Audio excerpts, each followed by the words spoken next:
మానవ సేవను మించిన పూజ లేదు, మానవత్వాన్ని మించిన ఆస్తి లేదంటుంది ఈ మహాతల్లి. మన స్థాయిని బట్టి మనల్ని గౌరవించే వారి కంటే మన మనసుని బట్టి మనల్ని ప్రేమించే వారే మనకు నిజమైన ఆస్తి అంటుంది ఈ మహాతల్లి. ఇలా ఎన్నో సేవా కార్యక్రమాలు నిర్వహిస్తూ నేటి యువతరానికి ఆదర్శంగా నిలిచింది ఈ మహాతల్లి.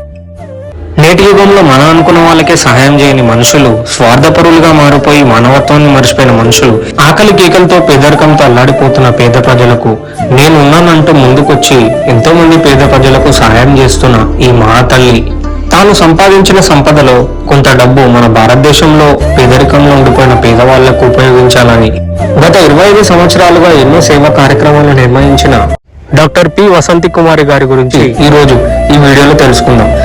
డాక్టర్ పి వసంతి కుమారి గారు June 20, 1959 Chittoor district Thondamanadu village లో జన్మించారు.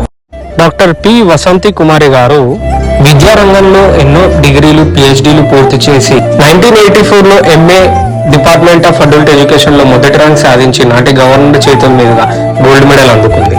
అంతేకాకుండా తాను నేర్చుకున్న విద్యని భవిష్యత్తు తరాలకు అందించాలని ఎంతో మంది యువకులకు ప్రొఫెసర్ గా తన విద్యను బోధించింది. ప్రొఫెసర్ గా పాఠాలు చెప్తూ తాను సంపాదించిన సంపదలో కొంత డబ్బు పేద ప్రజలకు ఉపయోగించి వారి కోసం గత 24 ఏళ్లుగా ఎన్నో సేవా కార్యక్రమాలు నిర్వహించింది. మన భారతదేశంలో పేదరికంలో ఎంతో మంది ఆకలి కేకలతో ఇప్పటికీ చాలా ఇబ్బంది పడుతుంటారు. అలాంటి వారి కోసం నేనున్నానంటూ అన్నపూర్ణ దేవిలా ఎన్నో అన్నదాన కార్యక్రమాలు నిర్వహించి వారి ఆకలి గోసను తీర్చింది. ఇప్పటికీ అలాగే ఎన్నో అన్నదాన కార్యక్రమాలు పేద ప్రజల కోసం నిర్వహిస్తూనే ఉన్నది. అంతేకాకుండా మన భారతదేశంలో వయసు అయిపోయిన ఆడవాళ్ళకి కావాల్సిన వస్తువులు గాని, ధరించడానికి దుస్తులు గాని, వారి ఆరోగ్యం పట్ల క్షేమం కోరి వారి కోసం ఎన్నో మెడికల్ సపోర్ట్ క్యాంపులు నిర్వహించింది.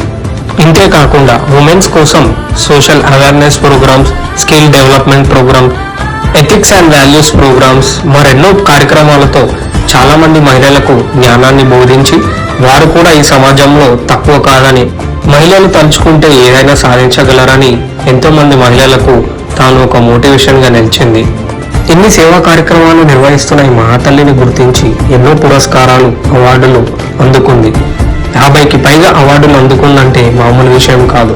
వీరు అందుకున్న అవార్డులు మదర్ తెరిసా సేవా పురస్కారం, Swami Vivekananda lifetime achievement award, Sarvepalli Radhakrishna గారి Guru Brahma award, Mahatma Jyotirao Phule lifetime achievement award, doctor B R Ambedkar గారి లైఫ్ టైమ్ అచీవ్మెంట్ అవార్డు, భారత సేవా రత్న అవార్డు, భగవాన్ శ్రీకృష్ణ సేవా అవార్డు మరెన్నో 50కి పైగా అవార్డులు, పురస్కారాలు అందుకుంది. తన సొంత డబ్బుతో ఇంతమంది పేద ప్రజలకు ఎన్నో సేవా కార్యక్రమాలు అందజేసిన ఈ మహాతల్లి ఏనాడు డొనేషన్లు అడగలేదు, ఏనాడు ఫండ్స్ కూడా అడగలేదు. తాను ఈ సమాజానికి ఇస్తున్న సందేశం ఏంటంటే నేటి యువత తాను సంపాదించిన డబ్బుని బెట్టింగ్ యాప్ల ద్వారా దుర్వినియోగం చేస్తూ వారి జీవితాన్ని నాశనం చేసుకుంటున్నారు. అలా కాకుండా తాను సంపాదించిన సంపదలు కొంచెం మన భారతదేశంలో ఉన్న పేద ప్రజలకు ఉపయోగిస్తే మన దేశం బాగుపడుతుంది, మన దేశంలో ఉన్న పేదరికాన్ని నిర్మూలించవచ్చని ఈ సమాజానికి తాను ఇస్తున్న సందేశాన్ని ప్రతి ఒక్కరూ ఈ మహాతల్లిని ఇన్స్పిరేషన్ గా తీసుకొని మన భారతదేశంలో ఉన్న పేద ప్రజలకు సహాయం చేస్తారని ఒక గట్టి నమ్మకం, సంకల్పంతో ఇంకా ఇలాంటి సేవా కార్యక్రమాలు చేస్తూనే ఉంది. Thank you very much madam. మీలాంటి వారు మా జనరేషన్లో ఉండడం మేము చేసుకున్న అదృష్టం. Thank you for inspiring us madam.